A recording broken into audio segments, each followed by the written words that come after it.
Iran के supreme leader ayatollah Ali Khamenei को कैसे जायोनियों ने शहीद किया? क्या आपने भी अद्दादर और मोसाद के साथ मिले हुए थे? कि ये हमला आखिर हुआ कैसे और ये मिसाइल किस तरह तेहरान में मखसूस अहदाफ को निशाना बनाते हैं और ये मिसाइल किस तरह सुप्रीम लीडर के कंपाउंड पर गिरते हैं। माहिरीन के मुताबिक ये एक इंतहाई दुरुस्त निशाना था। इस वाक़ये ने मशरिक़ वस्ता की सूरत हाल को मुकम्मल तौर पर बदल कर रख दिया है। ये घटना एक अत्यंत महत्वपूर्ण क्षण है और इसके प्रभाव दुनिया भर में महसूस किए जाएंगे। हमला कैसे किया जाता है, अमेरिकी और इजरायली विमान किस तरह उड़ान भरते हैं, मिसाइलें किस तरह निकलती हैं और ये मिसाइलें किस तरह जाकर इमाम खुमैनी के कंपाउंड पर गिरती हैं और कंपाउंड किस तरह तबाह होता है। ये वे राज हैं जो आज तक छिपे हुए थे और अब हम आपको इन सब की विस्तृत जानकारी बताएंगे। 28 फरवरी की सुबह इजरायली लड़ाकू विमान उड़ान के लिए तैयार थे और उनका लक्ष्य था एक संवेदनशील सरकारी कंपाउंड जहां ईरान की लगभग पूरी उच्च नेतृत्व मौजूद थी।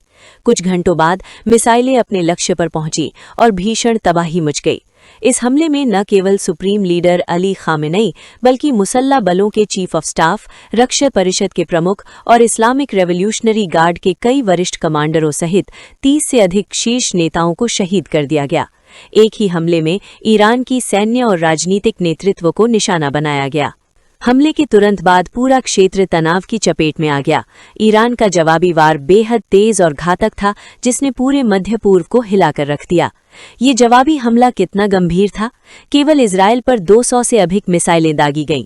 ये मात्र एक जवाबी कार्रवाई नहीं, बल्कि एक सख्त प्रतिशोधी मैसेज था।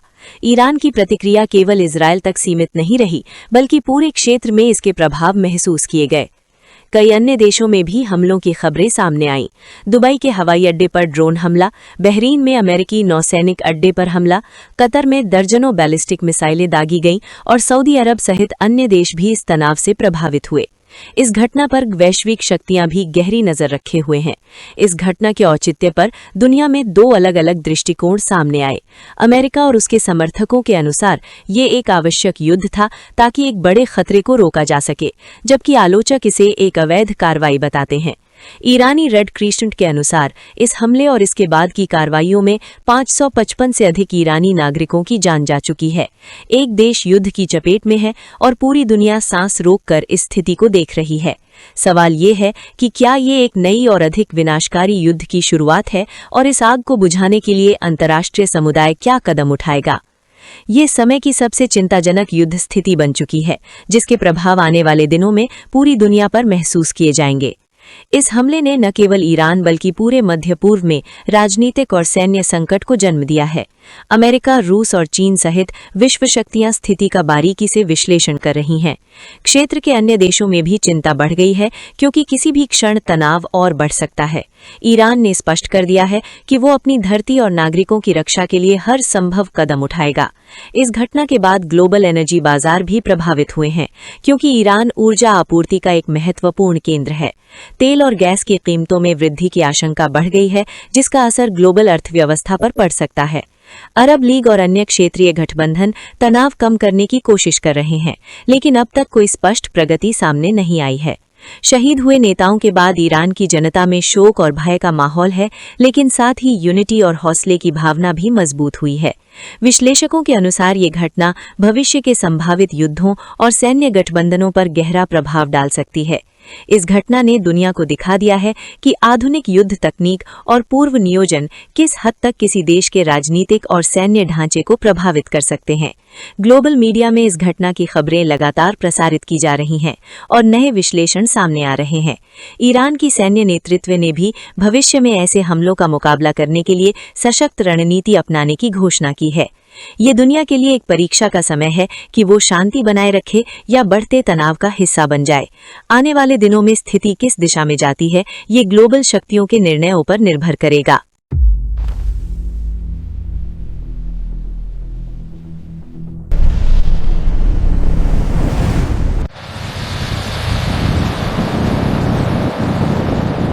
ज़हरा तेरे पुत्रां दे एहसान बतेरे ने, ज़हरा तेरे पुत्रां दे ਜ਼ਹਰਾ ਤੇਰੇ ਪੁੱਤਰਾਂ ਦੇ ਐਹਸਾਨ ਬਤੇਰੇ ਨੇ ਉਮਤ ਤੇ ਜੋ ਕੀਤੇ ਨੇ ਉਮਤ ਤੇ ਜੋ ਕੀਤੇ ਨੇ एहसान बतेरे ने उम्मत ते जो कीते ने एहसान बतेरे ने ज़हरा तेरे पुत्रां दे कोई दिसदा नी दुनिया ते हसनैन जिया मैनू